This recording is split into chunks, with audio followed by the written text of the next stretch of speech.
I'm live. Yo, welcome to Eyes to See, 1984. And I appreciate y'all. Alright, well, so let's get to it. Oh, yeah. I don't do the video thing, my phone lagging and stuff. I probably can, but let's get to it.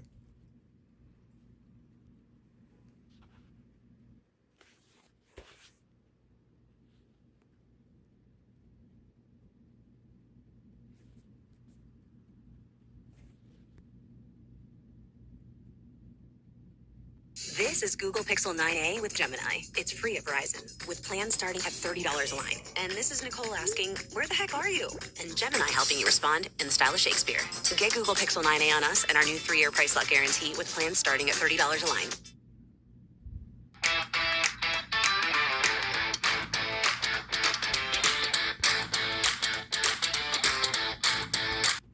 Give me a second.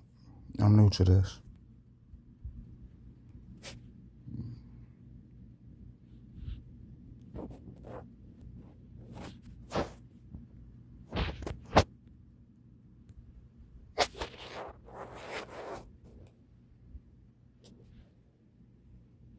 Plant saying it's a matter of national security. Plus, I'm Natasha Butler in Paris, where we're looking at what the global art market can do to resist economic turmoil.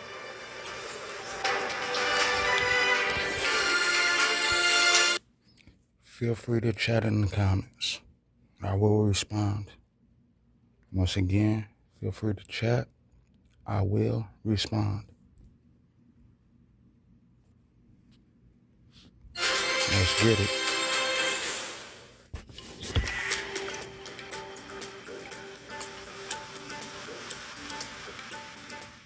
Hey there, with those winds picking up across the Arabian Peninsula, air quality has gone down, some of the worst in the world for a time in places like Riyadh and Kuwait, but things are improving on Sunday. Going for a closer look, of course, it's the F1 race in Bahrain this weekend. These winds mean the temperature in Manama is 25 degrees, and we'll look for wind gusts here of 45 kilometers per hour. You'll also notice those winds pick up in Doha, not as strong. Once again, if you don't know, Al Jazeera is a world news TV network. For us, gusts of 35 kilometers per hour.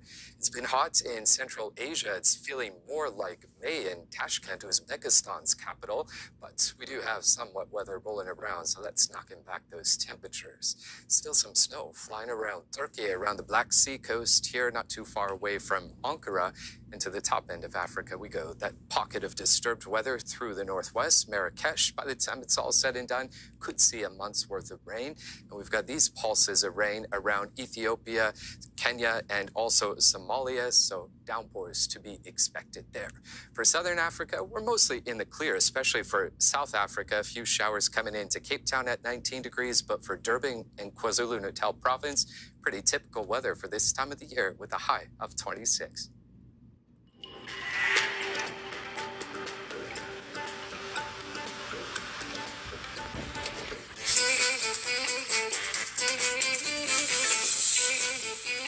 So tackish.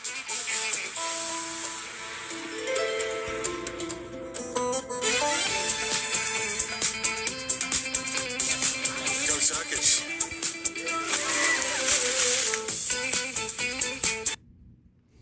All right, I wanted to say something.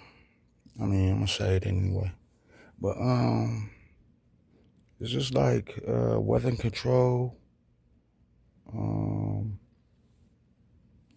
Not weather population, but you know the word global warming.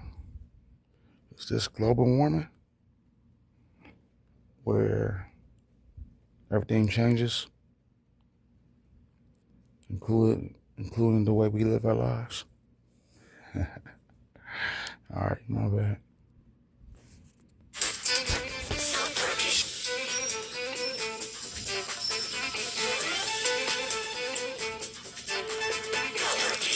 The humanitarian crisis in Lebanon calls for immediate and sustained action. All Care Foundation's Lebanon Emergency Response serves as a vital lifeline for many in desperate need. Your donations can play a crucial role in alleviating suffering, promoting community well-being, and contributing to the recovery. Join Al Khair Foundation in its mission to support Lebanon during this critical time. Call now or visit alkhair.org.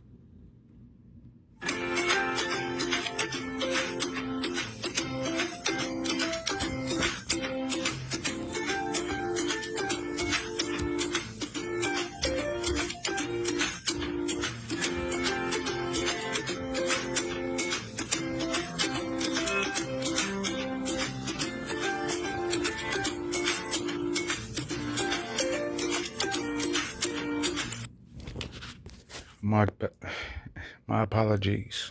Don't forget about the commercials.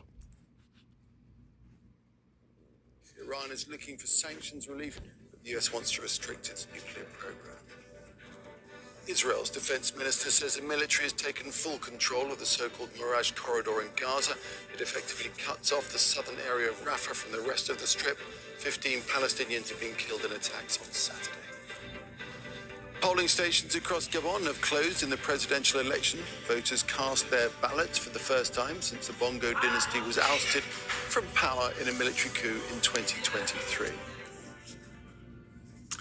That vote counting underway as we speak. Let's get more on all of this now. We can speak to Lionel Ikomi, who's a political analyst and head of mobilization for one of the candidates, Channing Zinaba. Joins us live from Libreville. Great to have you with us, sir. Tell us, first of all, what the mood has been like. Give us a window of that amongst the voting public about this election, given 50 years of dynastic rule by the Bongo family, and now we have this. Okay, good evening, everyone. Yes, for the question, I can say that from now, this is the first time we can see in Gabon an election which is well done, because since morning we haven't heard any problem from all the place where the voting are getting place. There has been some suggestion, hasn't there, of some irregularities from one of the presidential candidates, Billy by Naiz. No, I think Billy is just how you call it? He's just testing the test of his own medication, because he used to do the same thing. Right now, he thinks that everyone does the same thing as him. From my own perspective, and from what I've seen since morning, there is no problem for the election. Everything is under control, and everything is going well. What is notable here in Gabon is that we have a transition to a civilian government that's happened after the coup, as opposed to military government counterparts in other West African countries like Mali and Niger and Burkina Faso. What's been the difference in Gabon, would you say? Okay, first of all, in Gabon, the coup has been done without blood sharing, meaning it's really a new thing when you talk about a coup d'etat. In Gabon, everything went well without any blood sharing, but the difference between the coup in that East West African countries and in Gabon is that in Gabon, people are were really happy for the coup, and they were waiting for it to happen, because they were so fed up of the Bongo family and the PDG, which was the party in the power. But now everything is under control and people are happy, because I think they have more hope on the transition than before. Okay, so Nguema, he's set to win, and he's promised to lift and transform Gabon economically. How much of a challenge will that be? Well, first of all, I don't know if he's the one who's going to be elected, but what I can say is that Gabon has potential, because it's a country with high potential, high economical potential, with everything we have, like oil, like manganese, like all the salt resources. meaning that anyone who loves Gabon, can really develop that country. It just depends on who is going to be elected and who loves the country the most. You're right. The result is not yet decided, but Nguema is the favourite as we speak. But his critics are quick to point out that he remains part of the same establishment that has ruled Gabon for decades and reportedly has also taken wealth from those ties. Is this going to be a problem for him going forwards, do you think? But I don't really know. But what I know is that the president, the transitional president, is being putting people from the old regime, which makes him look like as if he's going to do the same thing as the previous president, because we just seeing that all the people that were supposed to be ejected has come back. That's really a big problem for the population of Gabon, who were like happy to have him as a transitional president. But from now on, people are wondering what's going to happen to Gabon if Oligui Nguema is still the president, because we can see around him the same people we saw around Ali Bongo Ondimba, the same people we saw around Omar Bongo Ondimba. Then that's the real big question we have in Gabon. Is it going to be the same as before when Omar Bongo was here, or when Ali Bongo was here? That's why some people who were happy from the coup, because of the coup, right now are unhappy. Now they are with maybe Billy Binze or with Ninga Shani, which is who is the new face in the political in Gabon political in Gabon politics. Okay. Then, but right now, people are not happy with the fact that the president Oligui is around people that were there before. Okay, we'll leave it there. Vote counting underway, so we'll find out in good time as to who ends up winning this election. Appreciate your time, Sir Lionel Ikomi. Thank you. You're welcome. Roughly 10,000 Palestinians are being held in Israeli prisons, many of them without a formal charge. Testimonies of torture and abuse have echoed in Gaza and the occupied West Bank after the recent release of some detainees. Faced with dire conditions in Israeli prisons, many have developed skin infections and ailments. Here's the account of one man in his own words. I was detained in the Nafha prison, Section 3, Cell 8, together with 20 other Palestinian detainees. We were living in very dire conditions. We were verbally and physically abused on a daily basis and provided with very minimal food. Above all, the hygiene conditions were the worst, which led to the spread of diseases among us.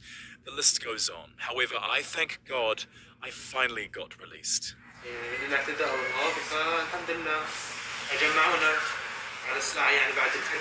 We were rounded up at dawn. At the time of my release, I found Ahmed Manasra among the detainees. We were sent to the Damon area where we were photographed and signed some papers.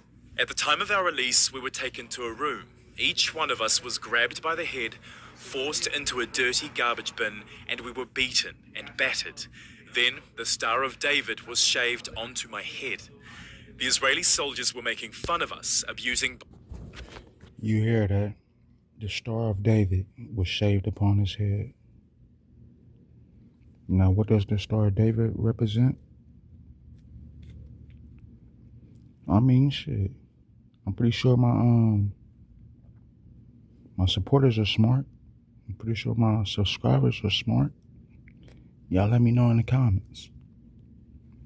What does the Star of David mean? Both verbally and physically. The bin had piles of hair from other detainees who had been through the same process. I was violently grabbed by the neck and forced into the hair-filled bin. Again, I thank God I am free. They were swearing at us, verbally abusing us with the worst imaginable words, kicking us with their boots. Brutal torture involving police dogs. We were all terrified. These were very, very difficult times. As to those still behind Israeli bars, They are living through hell. That's why I'm appealing to the whole world to act, to find a solution to their plight, namely lawyers and the Palestinian Prisoner Society, to intensify their efforts. Detainees' lives are threatened, and any of them may take his last breath at any moment, literally at any moment. Their situation is beyond dangerous, especially the hygiene conditions. Serious diseases break out, particularly skin diseases like scabies. Most of the detainees have serious skin symptoms. They even develop infections with mucus pouring out.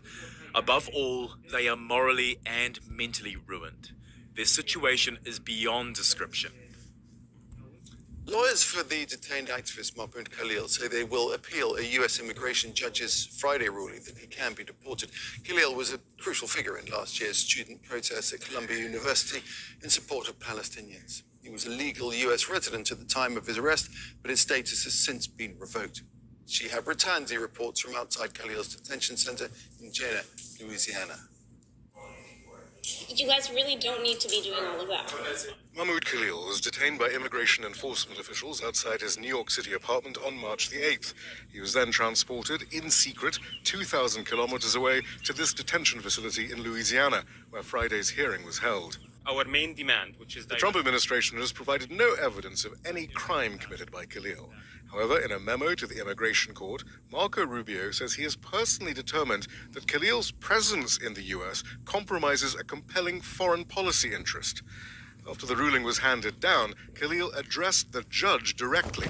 Cameras weren't allowed in the courtroom, so... Yo, shout out to Open Diary. I'm about to check out her video right now. I'm about to let this play out though. But shout out to Open Diary. His words are read out by a supporter who was present there. I would like to quote what you said last time, that there's nothing that's more important to this court than due process rights and fundamental fairness. Clearly, what we witnessed today, neither of these principles were present. Court observers noted the brevity of Friday's proceedings. It was clearly a kangaroo court. Her statement was pre-written, as Mahmoud's wife mentioned. She didn't take any statements or time to deliberate the evidence. So she had an idea where she was going. After Khalil's arrest, the Trump administration began deportation proceedings in Louisiana as quickly as possible, before the federal legal system in New York could start to weigh in on the legality of Khalil's arrest and detention in the first place. In Louisiana, right? I wonder how many foreigners, foreigners, but Nigerians, Jamaicans, Africans in Louisiana. I was told that Louisiana is like a boiling pot. I mean, just like Los Angeles. We got a little bit of everything. It's a little bit of everything everywhere. All over the United States.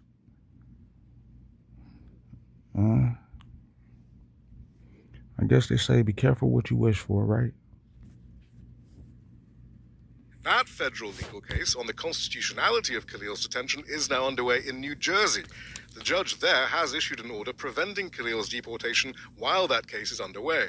We also have pending proceedings in district court, which is the proper forum for the government and for this judge to make the constitutional arguments that despite whatever authority Secretary Rubio asserts, you cannot deport someone from the country for engaging in constitutionally protected free speech. For now, today's hearing and the finding by the judge sets a really dangerous precedent. This case goes beyond the Secretary of State's right to deport anyone who wasn't born in the U.S. but who took part in the demonstrations against the Israeli genocide. Marco Rubio's contention that he need not provide any evidence of wrongdoing to deport someone means that anyone foreign-born who simply disagrees with U.S. foreign policy could be fair game if this ruling is upheld. Shihab Ratandi, Al Jazeera, Jena, Louisiana.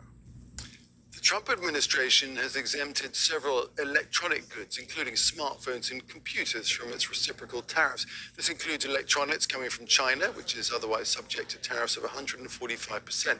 Semiconductors are also excluded.